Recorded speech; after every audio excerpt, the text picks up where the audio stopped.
And welcome back to the Dean Obeidallah Show. Very excited to have back on this show for his monthly segment. He doesn't know it's monthly, but it's now monthly. It's my friend, Andy Borowitz, writer, comedian, New York Times bestselling author. He's creator of the TV show Fresh Prince of Bel-Air and has the wildly popular Borowitz Report on Substack. It's wild. It's one of the top 10 of all of Substack in terms of politics. The Borowitz Report, I really recommend it. It's funny and thoughtful. Good to see you, Andy. Thanks so much for having me, Dean. And I do not mind being here every month. I commit to that.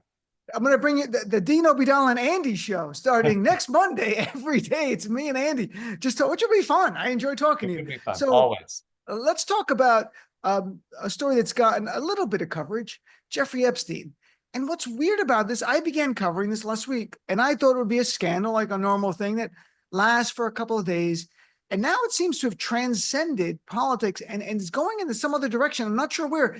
It's getting more legs. And I think the big part is that Republicans are on board and they're driving the narrative because Democrats are not good at creating narratives. It's kind of No. remarkable to see this.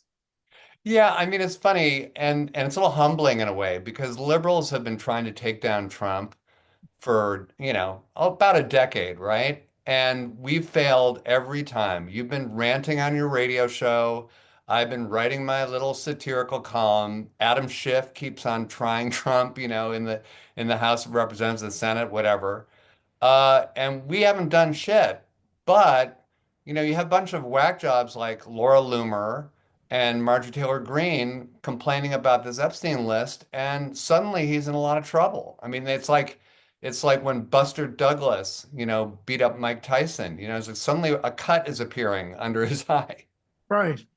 It's interesting that has done it. So now Donald Trump's playbook is to go back to the old playbook. Now he's calling it a hoax, which doesn't seem to be the idea that this could work. What do you think? Well, there's a big difference and to go back to those other Mhm. attempts at prosecution that I just described. I mean, the problem with Russia was that the Democrats were talking about it. Remember, everybody was saying, come on, Mueller report. And that was all driven by Democrats. Mhm. So in this case, this whole thing about Epstein has been driven by people who elected Trump president, the QAnon crew. Okay. So, and QAnon, if you look at the numbers, it's terrifying, but there are many more people in QAnon than you would have guessed. I mean, the numbers really are compelling. They suggest that QAnon really got Trump elected, and QAnon is a single issue group. Some Mhm. of us care about things like Medicaid, reproductive rights.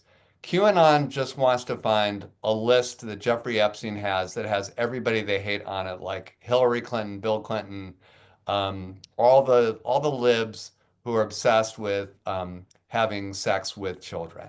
Right. So that's their, and somehow, despite the ready availability of video and photographs showing Trump being very, very buddy-buddy with Jeffrey Epstein, the penny hasn't seemed to drop for QAnon. They haven't figured out that maybe he might also be on the list. That's, to me, more than the list itself. That's the biggest mystery.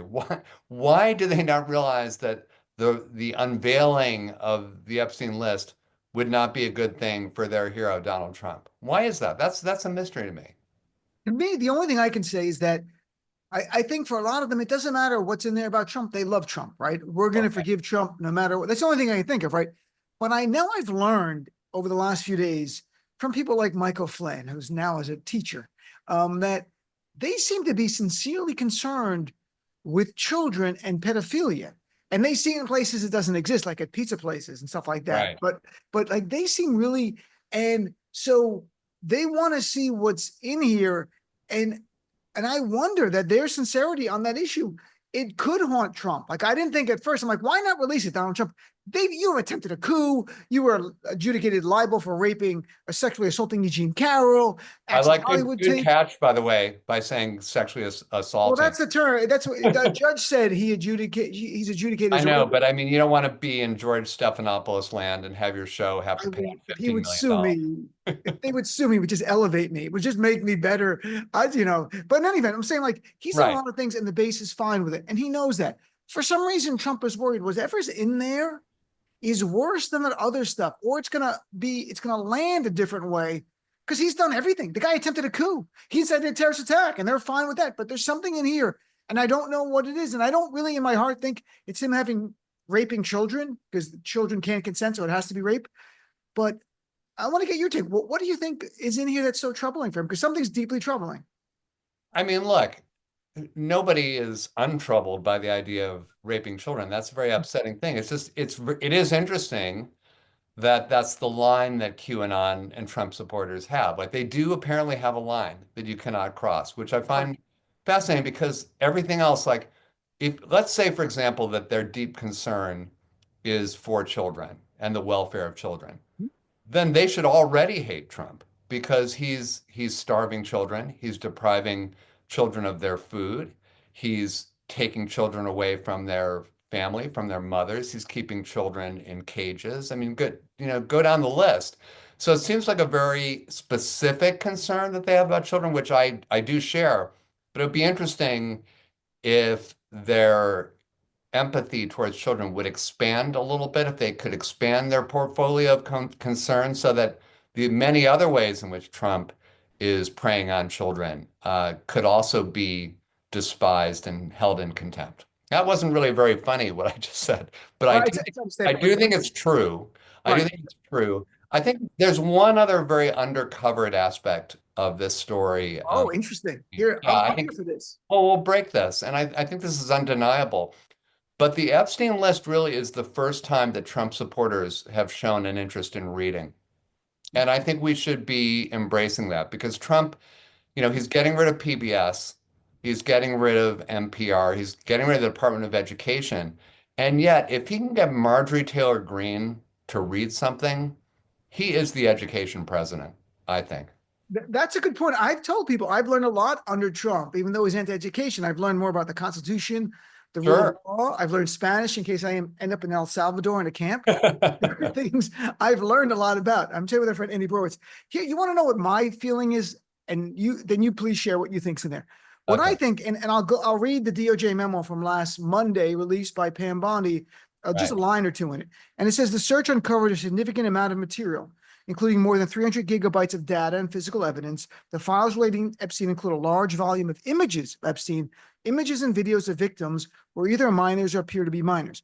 And there was a lawyer for the victims who was interviewed down in Florida a long time. And he goes, he knows there's surveillance footage from Epstein's house. He goes, I don't know if it's about people having sex, but it's in the house.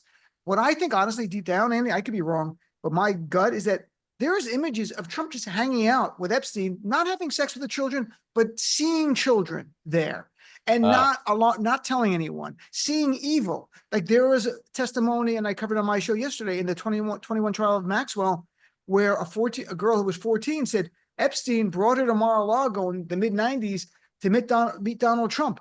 Like he brought a 14-year-old date to meet Donald Trump. Most people would be alarmed by that, but Trump took it in stride and just said, nice to meet you. And that was the end of the conversation. Nothing untoward. But if an adult friend of yours who in their 40s at that point, shows up with a 14-year-old girl who looks like a pretty 14-year-old, and he likes younger women, as Trump has said, wouldn't you be alarmed? Like, wouldn't you go like, what are you doing with children all the time? There's something deeply wrong here. And right. Well, and also Trump, there's documented evidence that Trump, when he was the proprietor of Miss Teen USA, was that the pageant, that he liked to hang out in the dressing room of underage girls in various stages of undress, if I can be polite about it. So, look, I don't think, given all the evidence that we already have, it's kind of horrifying to think of what Trump's trying to hide, because the evidence that we already have is pretty terrible. But Dean, if I can just turn the page for a moment, I know we could talk please, about Epstein this whole time, we could. but I actually think that Trumpstein, you see what I did there? Trumpstein. I Trumpstein, like that. That's that is that's like like a J Lo and terrible, Bennifer. That's like Ben that's Affleck and Jennifer when they were dating Bennifer. exactly Trumpstein. They're now a Trumpstein. couple. That's Can Trumpstein make it work? Ask right. people.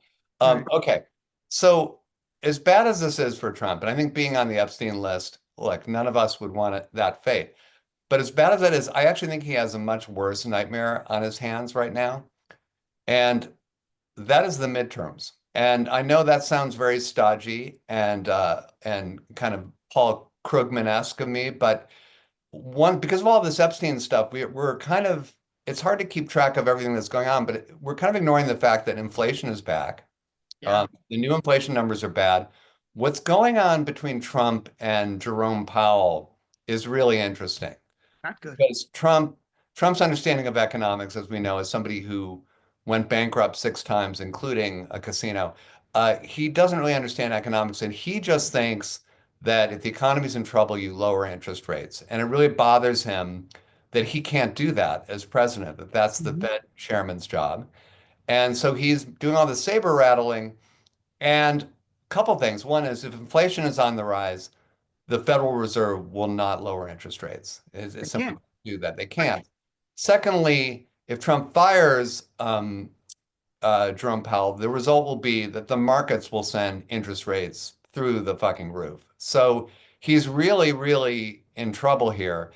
And this leads me to a question I have for you, because whenever I bring this up with my readers, they Mhm. will say, well, yeah, Trump will lose the midterms, the Republicans will lose the midterms. And so Trump is just going to declare a state of emergency, martial law, whatever, and he's going to cancel the midterm elections. And you, Dean, I think have given the best explanation I've seen online about why Trump will not and cannot cancel the midterm elections. Would you like to share that with us? Sure. I've actually reversed my position. He's going to cancel it. It's over. Sorry, folks. No, Based on what I just said. right. You really convinced me. I was on the other side, but Andy, that's a compelling argument there you make. And I really like to talk about Jerome Powell and why you need the independence of the Fed, but we'll talk about that later, perhaps, because I actually think it's an interesting issue. So the reality is the president doesn't have the power. First of all, from a legal point of view, the president doesn't have the power unilaterally to say no elections anymore because it's by federal law and the terms of Congress are set by the Constitution, right? So you've got that. And people might remember in the 2020 election, he actually posted, he was down by 10 points at Joe Biden. It was during COVID. Maybe we should just put the election off, the presidential election. And everyone, like even Obama was like, you can't do that. So from a legal point of view, he can't do that. Could Congress set a new date for the election? They could, but I don't think that's going to happen. And it's still the terms are set by the Constitution for the House and the Senate. So there have to be something reasonably afterwards. The reason he'll have an election is the same way Vladimir Putin has elections. It's the same Right. way Sisi has elections in Egypt. They're not elections. They're not free and fair. They're rigged to give the leader the illusion of support by the people. It's to tell the world, hey, we're still a democracy. See, we have elections. Viktor Orban still has elections in Hungary, and that's not rigged the same way Putin is. That's more using the legal apparatus of government to rig it by controlling the media and the judiciary and all that. But so Trump, they have to have an election, because if not, we really are just, if Trump goes, there's no more election, it's done. The world sees the United States of America as a pariah nation that's no longer, might even get thrown out of NATO. I mean, how are we going to be part of a democratic alliance where we're no longer a democratic republic? That's more down the line. But I think they need the election. And that's why Trump is talking now about gerrymandering in Texas and 3 other states. He said there's 4 states. They're going to get rid of all Democratic seats. They're going to gerrymander it that way, which good luck with that. I'm not sure how you do that. Because if you could, then in Democratic states, there'd be no Republicans and it would be a wash at the end of the day. But he is very aware they need this election. He's also aware that it's very likely the Democrats are going to take the House. By how many seats, I don't know. But they need the Well, election. another sign that he's scared is that he just dispatched J.D. Vance to Pennsylvania to try to convince people that the big, beautiful bill really isn't as bad as they think it is. And when you're sending that ball of human charisma on the road, J.D. Vance, that means you're really scared. So they're raising a lot of money for Yep. these elections that aren't going to happen. They're sending J.D. Vance out to campaign for these elections that aren't going to happen. What I feel, Dean, when I read from my readers who are very sincere and worried about this, I feel in a way they're buying into right-wing conspiracy theory and rumors. The right wing would like nothing better than to make Democrats and progressives feel that everything's so hopeless that it's like, what's the point? There won't even be elections. That's really what I think is going on here. So, I mean, to anybody who is listening to this, I would say, do not. This is a real hoax. This is not like the Epstein thing. The no election, there won't be any elections anymore is a genuine hoax.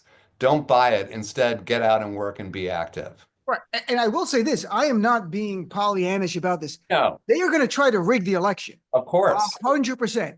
It's not, will there be an election? There's going to be an election. Will it be a free and Free fair and fair. election? That's what we have to be on guard from That's on now us. to the end. And And that's the same that's thing I on asked. us. That's Yeah, on it's us. on. It's also on elected officials. I mean, I have attorney generals from various states on my show, and we're talking about it now, this far out. What are you going to do to protect the election? And in the blue states, a little easier. It's really in the red states where there's a blue city, a blue dot, where I have the greatest concerns about they're going to rig it. Some is legal rigging. I mean, some is purging voters. That idea. Some is the gerrymandering between now and November. The others, throwing people over the voting rolls, closing down voting stations. Then we're going to get to questions about the count. That's the real potential crimes and stealing the election. We have to really be on guard because I don't know, Andy, I'm from people who read your publication. I know they're very smart. They read it in between reading the New York Times and some review of the latest, contemporary art exhibit that just opened up, stuff like that, in between cappuccinos, all the lattes. Right. I'm painting the worst caricature as possible, which No, that's all of that us. sounds appealing to me. Those are my people. Those are my Right. people. But actually sounds all appealing to me. I like the Museum of Modern Art. I'm a member of MoMA. I go there all the time. I enjoy the art. But anyway, I think that we've got to stay on guard. Yeah, We can't allow the hopelessness is the greatest friend of the wannabe tyrant and aspiring dictator. absolutely. People like Timothy Snyder and on tyranny, other Stephen Levitsky I had on who co-wrote How Democracies Die. I've talked to him many times. That's what they want. They Yeah. want you to give up. They want you to feel hopeless. We have the power. We're not giving it up. We're going to fight hard. And have to stay on top of everything with the elections and call elected officials when you see anything between now and next November where you think they're rigging it. We can't let them rig it. We get fair election, we win. Yeah, I always say to my readers when they go on this tangent, and it's sincere, so I'm not annoyed with them, but I just say hopelessness isn't a plan. No. What can you do? What is the local campaign that you can work on? If you're a lawyer or even a retired lawyer, can you offer your services? So it is on us, and that it is a winnable. First of all, the midterms are exceedingly winnable. Historically, they favor people in the Democrats' position, even though the Democrats have a tendency to screw things up. In 1986, the midterms put a screeching halt to Ronald Reagan's agenda, which he seemed unstoppable after 84. He had one of the biggest, a huge landslide that Trump has never had. So 86 really put an end to all of that, and then it was all downhill. Then we had Iran-Contra, and Reagan and Bush were lucky not to get impeached. And by the way, speaking of impeachment, that is actually one of the things that's at stake here, because if Democrats do control the House, there will be impeachment. Oh, yeah, I'm not saying that Trump will be removed from power, but his agenda will be over. And we'll have an impeachment. And Dean, this will be a good warm up for the eventual post-coup tribunals that you and I have been talking about.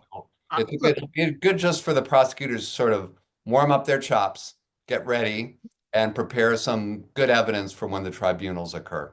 I agree. And look, you got to stay in the game and don't give up the fight. Although I should mention, I'm coming to you from my new home in Canada. I should have said, I now live in Montreal, but I'm going to be there. No, I'm kidding. I'm still in New York City. I'm not going anywhere. We're going to have a Muslim there. I'm Muslim. I'm not saying it derogatory. I'm saying it in a positive way. Well, socialism's coming to New York City. It's a test case.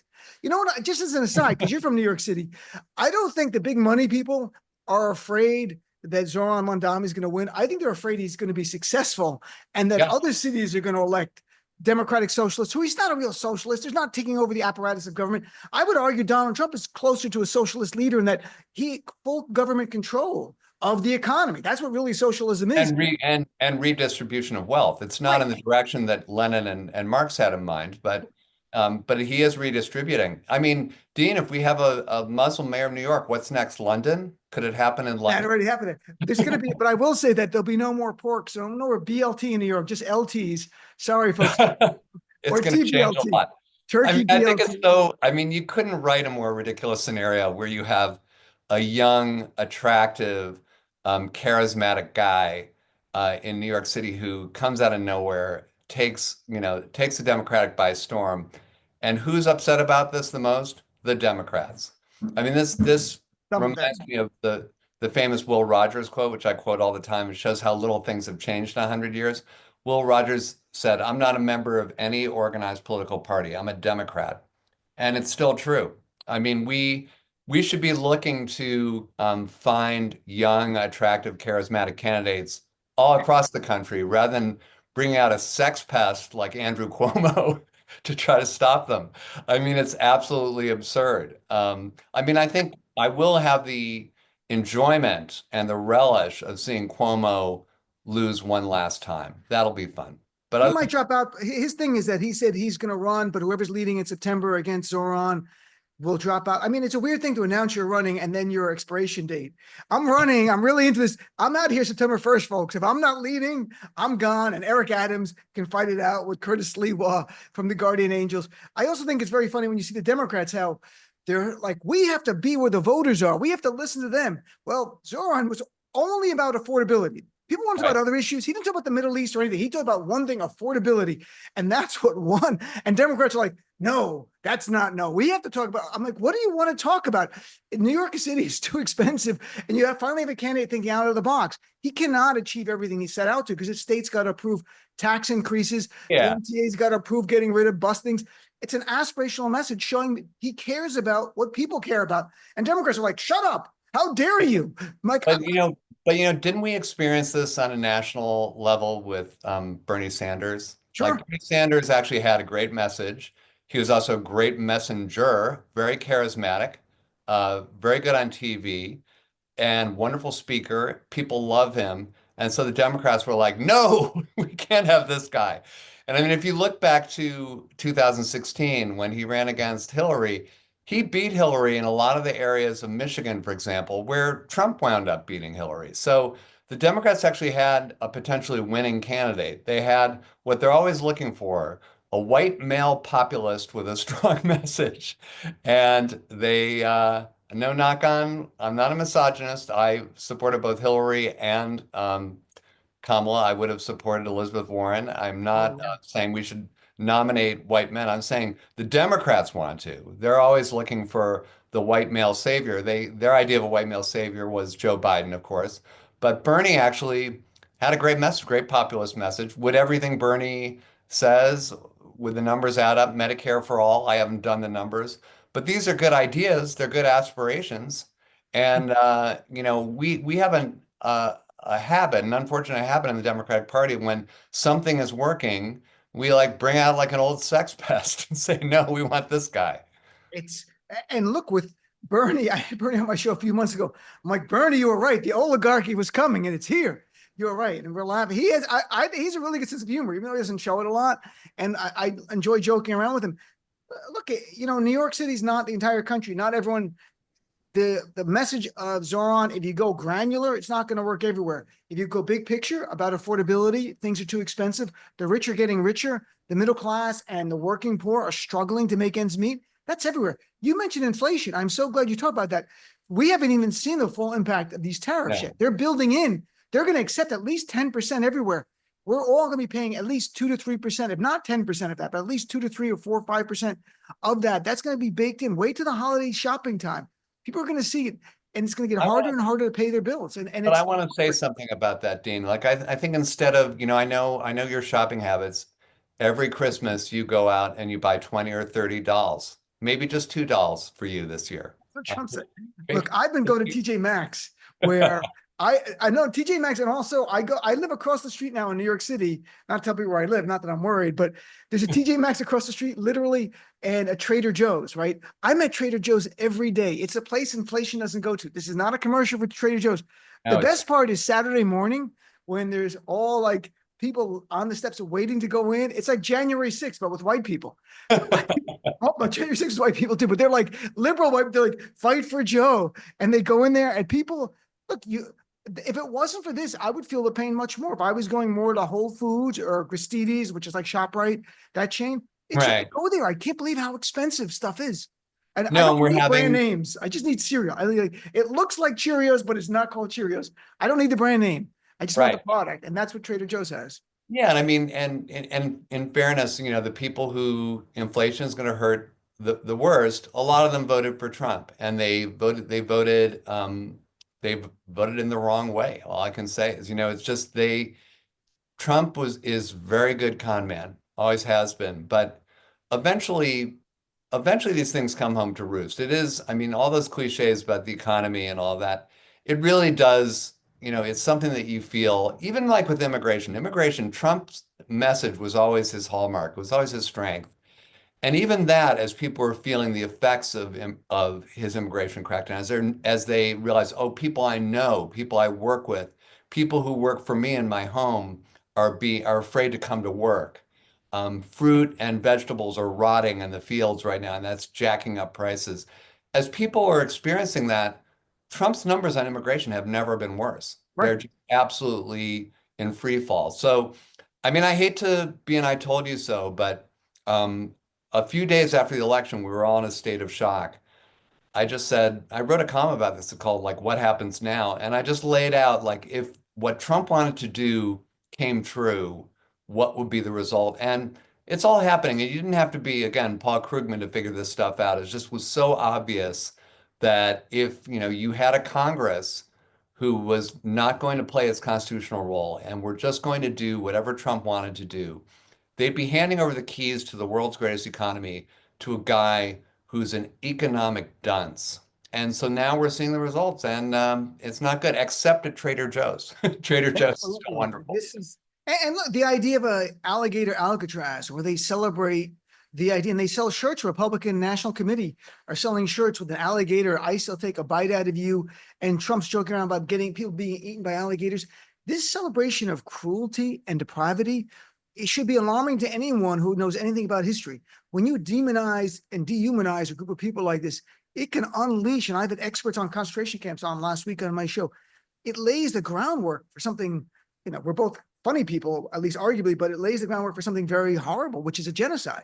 And it's not that I want to talk about a genocide now, but just saying like these are the things we have to be aware of. But look, we only got like a minute left. I wanted to get you to touch on how you wrote for the Borowitz report a satirical letter by the Liberian president, and that Snopes had to fact check it because Yeah, it was. this happened before, though. I know you, but this is kind of interesting with Well, Snopes. I keep Snopes in business. They just every few months they have to go back and explain to people that I'm making stuff up. But it was a letter last Sunday where I had the president of Liberia really, I think, handling Trump's comments about his English speaking in a very gracious manner. And he was in turn offering to teach Trump the English language. He was offering him English language classes. And he said, you could bring along other people you think might benefit, like Tommy Tuberville and Marjorie Taylor Greene.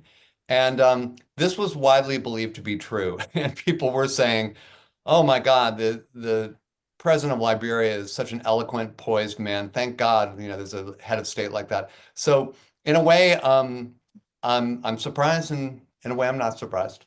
You could have been.